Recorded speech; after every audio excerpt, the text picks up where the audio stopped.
If you never reveal anything about yourself, people will not trust you. I used to know somebody, she was a very good listener, so people would tell her things, but she would never reveal anything about herself. So ultimately, people didn't trust her, because if you never reveal anything about yourself, you're violating this norm of self-disclosure, which says, if I tell you something, then you tell me something, of sort of equal intimacy. An interesting thing happens when you start to respect yourself. You become much more sensitive to other people not respecting you and much less tolerant of it. Trying to change your fucking life and manifest shit, understand this simple thing. You don't have to see it to believe it. You have to believe it to see it.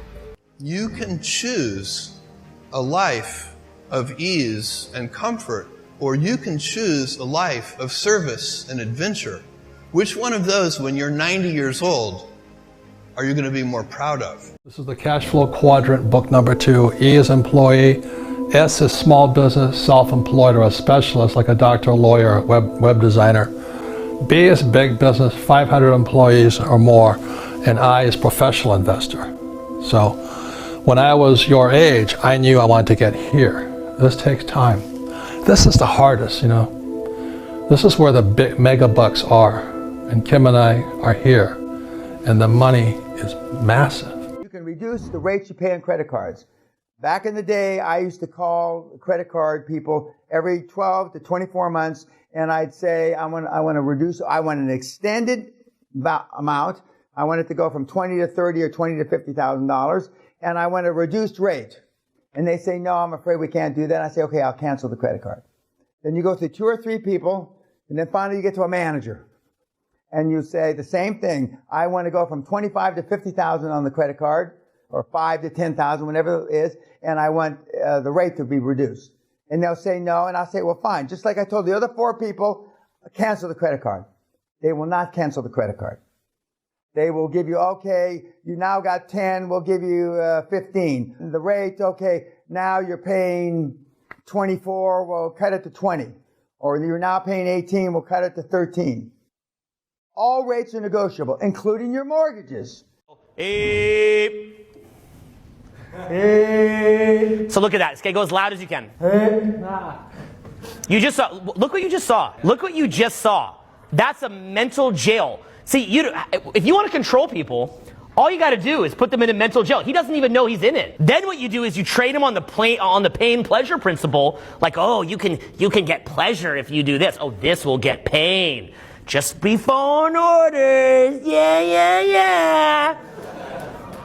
Then he's thinking, oh, maybe I want to become a multimillionaire someday. But how's he ever going to think of those ideas if he's in a mental jail? How's he going to think of how to become successful in a prison of his own mind? Anything that would actually be effective in getting it to where he could crush it, he's not even allowed to have thoughts like that. You bad little boy. Don't you have thoughts like that? Just think of the resonant narrative. So here's another way that the rich pay less taxes. They use debt. If you own a bunch of real estate, you could take out a loan against the equity in that real estate. This money can be used to fund future investments, and it can be also used as income. And the thing is, when you take out a loan, that's considered debt, and it's tax-free. And in almost all cases, the rate of return on that money invested, plus the tax savings, far outweighs any interest expense on the debt, especially when rates are low like they are today. Let me tell you something. Nobody gives a shit about your problems. Everybody has their own stuff going on. There's not one person on this earth who has time for their problems and yours.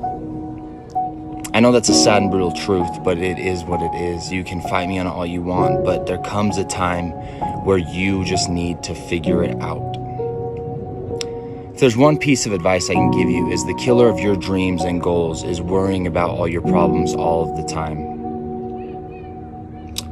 Having a stressful life sucks, and that's why you just need to realize that life isn't that serious. It's not.